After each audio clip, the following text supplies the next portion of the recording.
Aplix, tontonannya anak kedokteran.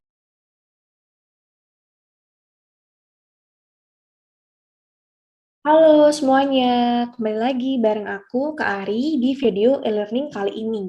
Oke, di video e-learning kali ini kita akan bahas tentang penyakit dalam, yaitu khusus nefrologi. Ya, kita akan bahas tentang nefrologi. Nah, ada pun beberapa learning outcomes yang akan kita bahas kali ini. Yang pertama adalah teman Ahmad mampu mengetahui definisi dari gagal ginjal akut dan gagal ginjal kronis, kemudian mengetahui definisi dari sindrom nefrotik dan nefritik, serta infeksi saluran kemih. Kemudian yang kedua, teman Ahmed mampu mengetahui gejala dan tanda dari gagal ginjal akut dan gagal ginjal kronis. Kemudian yang kedua, mengenai sindrom nefrotik dan nefritik, serta infeksi saluran kemih. Dan yang ketiga adalah teman Ahmed mampu untuk mengetahui terapi dari gagal ginjal akut dan gagal ginjal kronis, kemudian sindrom nefrotik dan sindrom nefritik, serta infeksi saluran kemih. Adapun outline di video pembelajaran kali ini ya, yang pertama adalah tentang gagal ginjal akut dan gagal ginjal kronis tentunya. Kemudian yang kedua mengenai sindrom nefrotik dan nefritik. Kemudian yang ketiga adalah tentang infeksi saluran kemih. Nah, kita akan bahas yang pertama tentang gagal ginjal ya teman-teman ya. Nah, gagal ginjal itu ada dua, teman-teman. Gagal ginjal akut dan gagal ginjal kronis. Bedanya apa? Nah, kalau gagal ginjal akut itu onsetnya di bawah 3 bulan. Jadi, berdasarkan onset ya, teman-temannya. Jadi, belum ada klinis anemia. Kalau sudah ada klinis anemia, berarti dia sudah termasuk gagal ginjal kronis. Ya. Nah, jadi gejala yang pertama adalah adanya penurunan fungsi ginjal ya, kemudian ada oligouri atau anuri, onsetnya kurang dari 3 bulan, kemudian ada peningkatan ureum kreatinin dan gejala lain seperti edema. Kenapa terjadi edema? Karena itu ada penumpukan cairan. Jadi ginjal itu tidak bisa mengeluarkan cairan dari tubuh sehingga terjadilah edema. Nah, ketika edemanya terjadi di dalam paru, ya, jadi itu menimbulkan sesak. Jadi namanya pulmonari edema dan juga mual muntah ya terkait dengan kelebihan ureum kreatinin. Nah, bagaimana dengan gejala gagal ginjal kronis? Gagal ginjal kronis itu terjadi penurunan fungsi ginjal yang bersifat irreversibel. Artinya dia tidak bisa kembali ke fungsi normal gitu ya. Nah, dia onsetnya sudah lebih dari 3 bulan dan sudah ada anemia. Nah, itu tanda khasnya ya. Jalannya ada anemia, kemudian hipertensi dan edema. Nah, kita akan bahas sedikit kenapa kok ada anemia gitu ya. Nah, seperti kalian tahu, ginjal kita itu memproduksi yang namanya eritropoietin ya. Dia memproduksi namanya eritropoietin, di mana eritropoietin ini dia berfungsi untuk produksi eritrosit gitu ya. Nah, kalau misalnya eritropoietin ini rendah ya karena terjadi perubahan sel di ginjal pada gagal ginjal kronis akan menyebabkan penurunan produksi dari eritrosit gitu ya. Jadilah klinis anemia. Nah, kemudian gejala yang selanjutnya adalah adanya peningkatan ureum kreatinin. Apa sih etiologi dari gagal ginjal? Nah, etiologi itu kita bisa kelompokkan menjadi tiga, teman-teman ya. Ada prerenal, ada renal, dan postrenal gitu ya. Apa bedanya? Nah, kalau misalnya prerenal artinya etiologinya sebelum ginjal ya. Salah satunya misalnya kehilangan cairan, baik karena perdarahan maupun muntah atau diare ya, bisa karena gangguan perfusi ke ginjal karena terjadi shock gitu ya, gagal jantung, bisa karena sirosis hepatis atau shock septik. Nah, itu kalau masalahnya prerenal. Bagaimana kalau masalahnya di renal? Nah, di renal itu artinya ginjalnya sendiri yang bermasalah. Misalnya karena glomerulonefritis, ada kerusakan ginjal gitu ya, atau ada penggunaan obat-obat nefrotoksik seperti obat-obat golongan aminoglikosida atau rhabdomyolysis bisa atau karena infeksi ginjal. Nah, kemudian postrenal. Postrenal ini artinya masalahnya setelah renal. Bisa karena obstruksi. Obstruksi bisa karena batu ya, bisa karena BPH, binal prostat hiperplasia bisa karena kanker prostat, kanker serviks, kanker buli, atau karena struktur uretra. Itu adalah beberapa etiologi gagal ginjal yang perlu kalian ketahui. Jadi ada prerenal, renal, dan postrenal. Oke, bagaimana kita mendiagnosis gagal ginjal akut? Nah, untuk mendiagnosis gagal ginjal akut ada namanya kriteria Rivel, teman-teman. Apa itu kriteria Rivel? Jadi kriteria Rivel itu ada RIS. RIS itu adalah kita bisa lihat dari dua marker, teman-teman. Dari yang pertama dari kriteria serum kreatinin atau GFR atau dari kriteria urin output. Nah, jadi itu adalah adanya peningkatan kreatinin 1,5 kali lipat dari normal atau terjadi penurunan GFR atau laju filtrasi glomerulus lebih dari 25%. Atau gampangnya kita bisa lihat dari urin outputnya, produksi urinnya gitu ya. Jadi selama 6 jam dia produksi urinnya kurang dari 0,5 mili per kgbb per jam. Ya, nah, itu udah termasuk RIS dia. Nah, kalau injury ya kita bisa lihat dari kreatininnya meningkat 2 kali lipat, penurunan GFR lebih dari 100 kali atau 100%. Kemudian dari urin outputnya nanti ada penurunan jumlah urin kurang dari 0,5 mili per kgbb per jam selama 12 jam. Ya, kalau tadi dalam 6 jam, kalau injury itu dalam 12 jam. Kemudian failure, kalau failure itu terjadi peningkatan kreatinin 3 kali lipat ya, atau penurunan urin output yaitu kurang dari 0,3 mili per kgbb per jam selama 24 jam. Atau dia anuri selama 12 jam gitu ya. Nah, kalau dia loss itu terjadi gagal ginjal akut persisten lebih dari 4 minggu. Nah, kalau misalnya dia end-stage kidney disease, itu terjadi penurunan fungsi ginjal lebih dari 3 bulan. Nah, itu merupakan kriteria Rivel yang digunakan untuk gagal ginjal akut. Ya, oke, kita next. Kita akan bahas tentang penghitungan clearance kreatinin atau laju filtrasi glomerulus. Caranya gampang, itu kita yang paling terkenal rumusnya pakai Cockcroft-Gault equation ya. Cockcroft-Gault equation ini jadi 140 dikurangi usia dalam tahun, kemudian dikalikan berat badan dalam kilogram, dibagi kreatinin dikalikan 72. Nah, itu kalau untuk laki-laki. Kalau untuk perempuan nanti dikalikan 0,85. Gitu gampangnya ya. Jadi gampang banget pakai rumus ini. Atau sekarang sudah ada aplikasi. Kalian bisa search di internet cara menghitung clearance kreatinin dengan menggunakan aplikasi penghitung clearance kreatinin. Ya, itu ada banyak. Nah, bagaimana dengan grading dari gagal ginjal kronis? Nah, untuk grading gagal ginjal kronis itu ada 1 sampai 5, di mana yang ketiga itu dibagi dua, ada 3A dan 3B gitu ya. Nah, grading yang pertama, grade 1 itu ada kerusakan ginjal tapi GFR-nya masih normal. Jadi GFR-nya lebih dari sama dengan 90 ya. Nanti tata laksananya ya terapi penyakit dasar, apa penyebab dasar dari tata laksana, kemudian evaluasi perburukan fungsi ginjal dan perkecil resiko kardiovaskuler. Nah, kalau misalnya grade 2 itu sudah terjadi penurunan GFR ringan, yaitu antara 60 sampai 89. Nah, rencana tata laksana adalah dengan menghambat perburukan fungsi ginjal, yaitu dengan terapi simptomatik dan terapi etiologi. Oke, kemudian kalau grade 3A itu dia GFR-nya 45 sampai 59.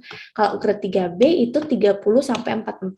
Ya, yang ini harus terapi komplikasinya juga. Kalau misalnya udah grade 4, itu GFR-nya udah 15 sampai 29 ya. Nah, ini harus sudah persiapan untuk terapi pengganti ginjal. Bisa dengan hemodialisis atau transplantasi gitu ya. Nah, kemudian kalau grade 5 itu GFR-nya udah di bawah 15, teman-teman. Jadi ini harus dilakukan terapi pengganti ginjal, bisa dengan hemodialisis atau transplantasi ginjal. Oke, nah ini merupakan tabel yang membedakan terapi antara gagal ginjal akut dan kronis. Kalau gagal ginjal akut ya terapi penyebab dan terapi simptomatis. Kalau edema, berikan furosemid.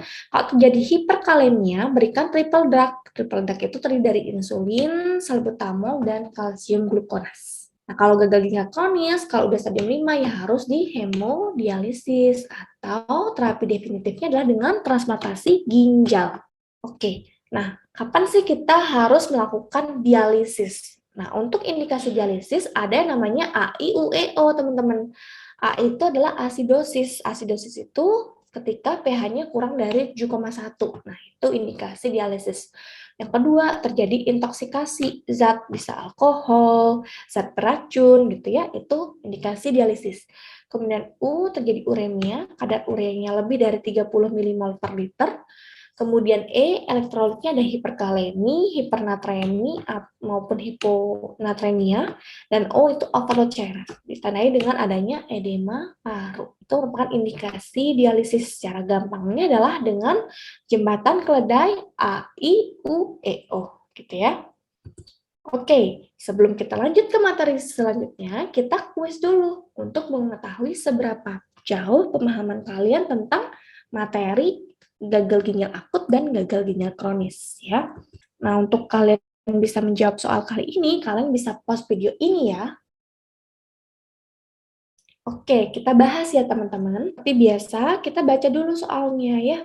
Jadi diagnosis yang paling tepat untuk pasien ini adalah seorang laki-laki usia 55 tahun datang dengan keluhan bengkak pada tungkai sejak 4 hari yang lalu. Pasien mengaku volume kencingnya berkurang sudah sejak 34 bulan. Oke, kita underline onset-nya 34 bulan ya.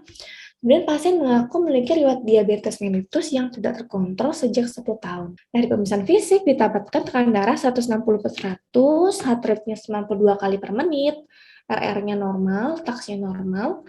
Nah, kemudian HB-nya 8. Oke, sudah ada anemia. Ya, uriumnya tinggi, kreatinnya tinggi. Oke, dari soal, dari onset, sudah lebih dari 3 bulan, sudah ada anemia, sudah ada edema, sudah jelas diagnosisnya adalah gagal ginjal kronis. Ya. Nah, kalau misalnya gagal ginjal akut, onsetnya harus di bawah 3 bulan dan belum ada anemia, gitu ya. Jadi yang D ini sudah salah ya, karena di soal ada anemia. Kalau sindrom nefritik itu lebih terkait dengan sekumpulan gejala, yaitu ada proteinuria, hematuria, ya, azotemia, dan hipertensi. Ya, nah itu terkait dengan infeksi Streptococcus beta haemolyticus grup A. Nanti kita akan bahas di video berikutnya, ya, di next slide ya. Nah, kemudian kalau si sindrom nefrotik kenapa enggak? Kalau sindrom nefrotik itu ada hipoalbumin, ada edema anasarka gitu ya, ada hiperkolesterol di mana di soal nggak ada, jadi yang A juga bukan ya. Jadi jawabannya adalah yang E. Oke, kita quick recap dulu yuk materi kita tadi ya tentang gagal ginjal akut dan kronis. Jadi teman-teman, gagal ginjal akut itu terjadi penurunan fungsi ginjal dengan onset di bawah 3 bulan. Etiologinya bisa prerenal, renal maupun postrenal. Terapinya berupa terapi simptomatis dan sesuaikan dengan etiologinya. Kemudian kalau kronis, dia onset lebih dari 3 bulan, sudah ada anemia, hipertensi, dan edema. Terapinya harus dengan hemodialisis dan penggantian ginjal. Nah, adapun indikasi dialisis yaitu AIUEO, asidosis, intoksikasi, uremia, elektrolit imbalance, dan overload cairan. Kita akan lanjut ke sindrom nefrotik dan sindrom nefritik. Nah, sindrom nefrotik dan sindrom nefritik ini teman-teman hati-hati karena kalian sering banget keliru atau gejalanya ketukar. Nah, kita harus bisa membedakan keduanya ya. Oke, kita bahas dari sindrom nefrotik dulu ya. Jadi apa itu sindrom nefrotik? Jadi sindrom nefrotik itu adalah serupa kumpulan gejala di mana ditandai dengan penyakit glomerular. Yang pertama ada peningkatan protein, ya, jadi ada proteinuria, jadi terdapat protein di dalam urin, kemudian terjadi hipoalbumin, edema, dan hiperkolesterol. Ya, nah ini saling berkaitan ya. Jadi ada suatu yang menyebabkan terjadinya kerusakan glomerulus ya. Jadi biasanya autoimun ya. Bisa karena idiopatik, bisa karena autoimun ya, lupus seperti itu, atau misalnya karena cancer. Nah, itu bisa. Penyebab itu menyebabkan kerusakan di permukaan endotel. Ya, kemudian permukaan endotelnya rusak, membran dasar glomerulnya rusak, dia tidak bisa melakukan fungsinya, fungsi filtrasinya. Akibatnya apa? Akibatnya adalah adanya protein di dalam urin. Kemudian akibat protein dalam urinnya banyak keluar gitu ya, menyebabkan hipoalbumin dalam tubuh. Nah, terjadi hipoalbumin ini menyebabkan penurunan tekanan onkotik plasma yang menyebabkan ekstravasasi cairan ke jaringan, sehingga terjadilah edema anasarka. Nah, tubuh itu nggak diam, teman-teman. Dengan adanya hipoalbumin, tubuh itu merespon dengan pemecahan lipoprotein. Pemecahan lipoprotein itulah akan menyebabkan hiperkolesterol pada sindrom nefrotik. Ya, jadi ingat 4 triasnya: hipoalbumin, hiperkolesterolemia, edema anasarka, dan protein masif. Ya, proteinuria masif. Tata laksananya atau penunjangnya adalah dengan adanya peningkatan LED, kemudian dari urinalisis kita akan ketemu adanya proteinuria masif, hematuria, dan ketemu gambaran sel-sel silinder ya dari urinalisis. Dan untuk dari data lengkap itu ketemu peningkatan LED sebagai adanya marker infeksi. Terapinya apa? Terapi simptomatik. Ya, terapi simptomatik ya kalau deteksi cairan dan garam, kemudian pemberian furosemid ya, kemudian pemberian ACE inhibitor, kapropil diberikan 3 kali sehari, kemudian albumin kalau memang terjadi hipoalbumin yang berat ya. Nah, terapi kolosanya itu dengan pemberian kortikosteroid karena dia merupakan proses autoimun.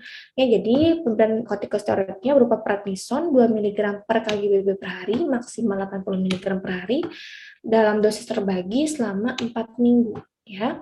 Nah, ketika terjadi remisi itu dilanjutkan dengan dosis alternating 1,5 mg per kg per hari. Jadi alternating di sini yang dimaksud adalah selang-seling. Sekarang dikasih, besok nggak dikasih, besoknya dikasih lagi gitu ya, selama 4 minggu. Oke, itu tadi kita sudah bahas tentang sindrom nefrotik. Kita akan bahas tentang sindrom nefritik. Ya, ini agak mirip ya.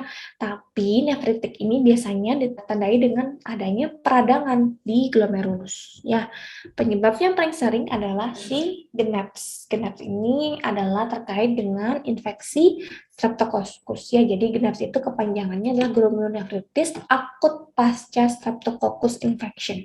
Gejala dan tanda dari sindrom nefritik itu yang pertama adalah adanya azeotemia.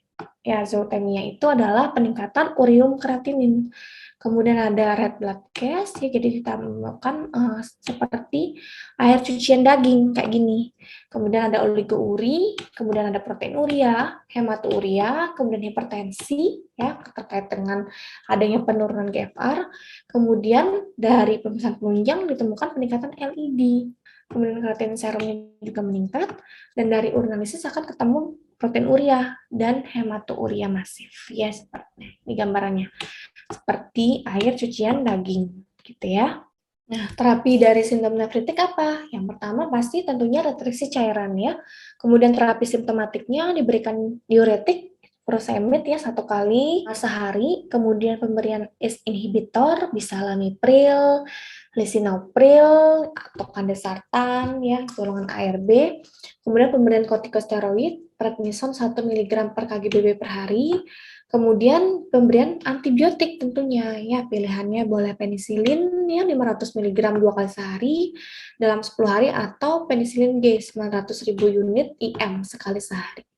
Kalau dia alergi penisilin boleh azitromisin 1 kali 500 mg per oral dalam 5 hari atau klaritromisin ya 250 sampai 500 mg 2 kali sehari per oral selama 7 sampai 10 hari. Nah, itu tata laksana sindrom nefritik. Oke, sebelum kita next ke video selanjutnya atau ke materi selanjutnya, kita kuis dulu ya tentang sindrom nefrotik dan sindrom nefritik. Oke, kalian kalau mau jawab soal ini bisa di-pause dulu ya videonya. Oke, kita akan bahas. Diagnosis yang paling tepat pada pasien adalah seorang laki-laki usia 20 tahun datang ke klinik dengan keluhan bengkak seluruh tubuh. Hal ini dikatakan oleh pasien sering berulang. Oke, dia sering berulang ya. Dari hasil pemeriksaan fisik didapatkan tekanan darah 150/90, heart rate 80 kali per menit, RR 18 kali per menit, dan suhunya 36. Oke, dia ada hipertensi. Nah, kemudian terdapat pitting edema di kedua ekstremitas. Dari hasil pemeriksaan laboratorium didapatkan proteinuria dan hematuria. Oke, proteinurianya masif ya. Dari pemeriksaan histopatologi dapatkan gambaran sklerosis dan penyempitan kapsul Bowman. Oke, diagnosis yang paling tepat adalah kalau dari soal, kalau proteinurianya masif, hematurianya sedikit ya, dia ada edema nasarka, kemudian terjadi gambaran sklerosis di histopatologi, dia lebih ke sindrom nefrotik. Ya, jadi ditandai dengan hipoalbumin, edema nasarka, proteinuria masif, dan hiperkolesterol. Tapi di soal hiperkolesterolnya nggak ada. Ya, nah kalau kenapa bukan glomerulonefritis akut? Nah, kalau ini harusnya ada demam, kemudian ada hematuria, hematurianya masif, jadi banyak gitu darahnya. Kemudian seperti air cucian daging, ada hipertensi, gitu ya.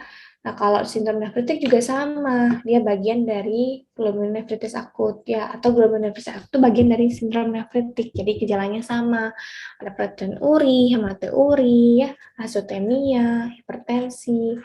Kenapa bukan gagal ginjal akut? Nah, kalau gagal ginjal akut itu onsetnya kurang dari 3 bulan, ya. Kalau misalnya gagal ginjal kronis itu onsetnya lebih dari 3 bulan. Tapi sindrom nefrotik dan sindrom nefritik ini bisa berkembang menjadi gagal ginjal akut maupun gagal ginjal kronis ya.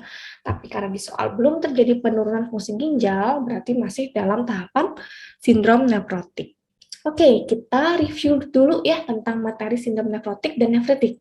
Jadi ingat nefrotik, jadi dia bulat ya, dia edema anasarka, ada protein masif, kemudian ada hipoalbumin, kemudian ada hiperkolesterol. Nah, terapinya restriksi garam, pemberian diuretik, pemberian ACE inhibitor, pemberian albumin, dan kortikosteroid. Kalau sindrom nefritik, itu dia ada protein urea, tapi yang khas adalah hematourianya. Ya, hematuria, air cucian daging, kemudian ada azotemia, ya, penurunan fungsi ginjal dengan peningkatan serum kreatinin, dan juga penurunan produksi urin, kemudian ada oligouri, dan hipertensi. Terapinya tentunya dengan restriksi garam, diuretik, pemberian ACE inhibitor, kortikosteroid, dan tambahannya adalah antibiotik. Nah, itu pembedanya ya, sindrom nefrotik dan sindrom nefritik. Oke, next, kita akan bahas tentang infeksi saluran kemih. Ini juga sering banget kasusnya. Apa sih infeksi saluran kemih? Jadi, infeksi saluran kemih itu adalah infeksi dan peradangan yang terjadi pada saluran kemih. Ya, dari ginjal, ureter, urinary bladder, dan ureter. Jadi, dia akan dibagi menjadi dua, teman-teman. Ada ISK atas dan ISK bawah. ISK atas termasuk ginjal dan ureter, ISK bawah itu buli-buli atau urinary bladder dan uretra. Oke, bagaimana gejala dan tanda infeksi saluran kemih? Ya, kalau ISK bawah dia lebih ke frekuensi, jadi peningkatan frekuensi urinasi gitu ya. Kemudian dysuria, nyeri saat berkemih. Kemudian dysuria, kencingnya banyak dan nyeri suprapubik. Kalau ISK atas nanti ada nyeri pinggang, demamnya lebih tinggi, bisa sampai sepsis, ada mual muntah dan hematuria. Faktor resikonya apa saja? Yang pertama, bisa karena adanya kelainan anatomi dari saluran kemih. Kemudian yang kedua, mungkin pasiennya penggunaan kateter lama. Kemudian yang ketiga, ada penyakit ginjal polikistik atau misalnya kehamilan. Kemudian bisa juga karena diabetes mellitus atau riwayat batu saluran kemih. Kemudian bisa karena hajin yang buruk, riwayat keputihan, riwayat ISK berulang, kebiasaan menahan kencing, dan hubungan seksual. Nah, itulah faktor-faktor resiko dari infeksi saluran kemih. Nah, pemeriksaan penunjangnya apa? Yang paling pertama kita bisa lakukan sebagai dokter umum adalah pemeriksaan urinalisis.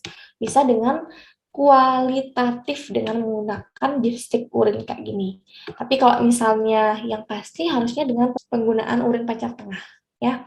Nah, kalau urinalisis nanti ketemu gambaran leukosit ekstrasenya positif, nitritnya positif ya. Nitrit ini terbentuk akibat adanya perubahan nitrat oleh bakteri menjadi nitrit gitu ya. Kemudian bakterinya positif dan leukositnya positif. Itu bisa dilihat dari ini, diagnostik urin juga bisa.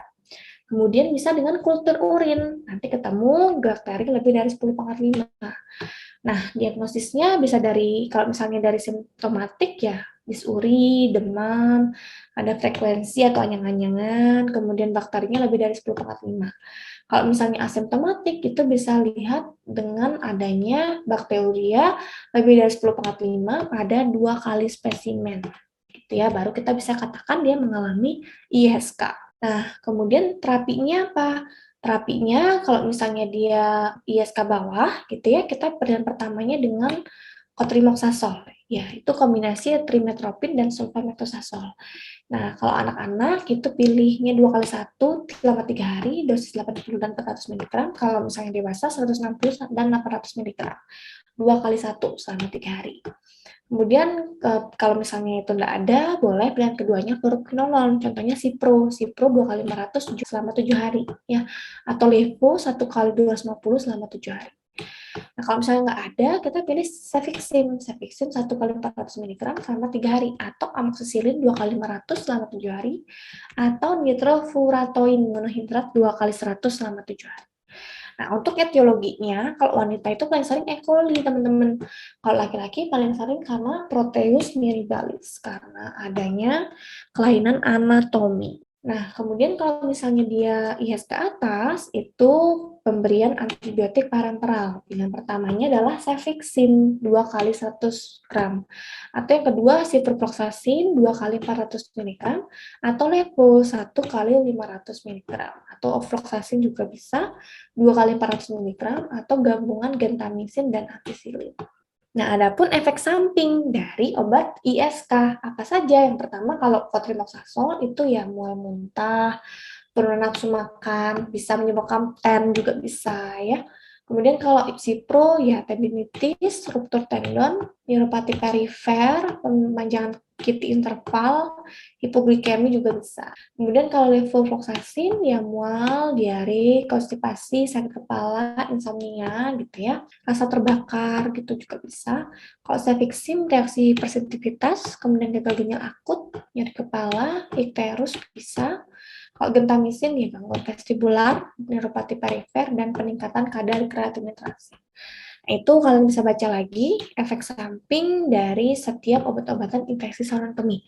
Jadi ini ingat di KIE ke pasien, biar nanti pasien tidak komplain gitu ya. Oke, komplikasi dari ISK apa? Komplikasi berat bisa sampai sepsis gitu ya, atau bisa menyebabkan gagal ginjal akut dan bisa berlanjut ke gagal ginjal kronis.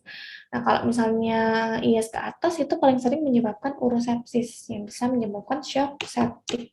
Ya, jadi hati-hati, jangan anggap remeh ISK gitu ya. Oke, sebelum kita mengakhiri pelajaran kita hari ini, kita kuis dulu ya untuk infeksi saluran kemih. Oke, untuk menjawab soal kali ini, kalian bisa pause video ini ya. Oke, kita bahas ya teman-teman. Seorang wanita berusia 58 tahun datang ke IGD RSUP Sanglah dengan keluhan sering buang air kecil, nyeri pinggang kanan, menjalar ke perut bagian bawah, dan urgensi sejak 2 hari sebelum masuk rumah sakit. Nyeri hilang timbul seperti dicengkram dan kaku, demam samar-samar, mual tanpa muntah, riwayat batuk ginjal, dan infeksi saluran kemih berulang. Oke, pasien rutin minum 2 macam obat diabetes. Namun beberapa minggu terakhir sering lupa dan terputus karena obat habis. Riwayat alergi sulfa, asam efenamat dengan gejala urtikaria. Pada pesan fisik, pasien kesan sakit sedang, terdapat bibir kering, tangan dan kaki dingin. Pasien dikatakan sering menahan kencing karena malas berjalan ke kamar mandi. Tekanan darahnya 90 per 70 agak rendah, nadinya 120 kali per menit meningkat, aksilanya tidak sembuh. Oke, dia kemungkinan sudah shock septic. Ya, BBC-nya tinggi sekali, serum kreatininnya 1,65, gula darahnya 245. Dari USG urologi, kesan adanya batu dan hidronefrosis ringan. Nah, faktor resiko apa? Penyebab infeksi pada pasien tersebut. Nah, karena ini kita lihat ini udah urosepsis ya. Nah, faktor resiko yang ditanya. Oke. Yang pertama, jenis kelamin wanita. Benar. Ya, kalau jenis kelamin wanita benar itu faktor resiko. Yang kedua, diabetes. Benar juga. Yang ketiga, batu saluran kemih. Benar. Dan yang keempat, kebiasaan makan kecil juga benar. Jadi, semuanya benar. Ya, semuanya bukan faktor resiko pada kasus ini. Ingat, ini adalah faktor resiko dari infeksi saluran kemih. Oke, kita review dulu ya apa yang telah kita pelajari tentang infeksi saluran kemih. Jadi ingat, infeksi saluran kemih itu ada 2, infeksi saluran kemih bagian atas dan ISK bawah, gitu ya. Gejalanya menyesuaikan, kalau ISK atas ya ada nyeri pinggang, demam tinggi, kemudian menggigil, mual muntah, ada urosepsis, ada nyeri ketok CVA. Kalau misalnya ISK bawah itu ada disuria, frekuensi, urgensi, nyeri tekan suprapubik gitu ya, demamnya sumber-sumber. Nah, kemudian ingat faktor resiko, gali di anamnesis faktor resikonya. Kemudian penunjangnya yang paling penting adalah yang pertama urinalisis, kemudian definitifnya adalah dengan kultur urin ya. Terapinya kalau ISK bawah pilihan pertama adalah cotrimoxazole, kemudian kalau ISK atas parenteral antibiotik pilihannya cefixime 1 kali 400 mg. Oke, sekian materi kita hari ini ya. Kalian bisa baca lebih lanjut di buku-buku yang telah ada ya, telah kami lihat di sini ada di Kapten Selekta, kemudian di panduan praktik klinis bagi dokter, kemudian tentang IPD gitu ya, PAPDI. Kalian bisa baca lebih lanjut di sana. Oke, terima kasih teman-teman sudah menyimak video kali ini. Sampai jumpa di video berikutnya. Bye-bye. Aplix, tontonannya anak kedokteran.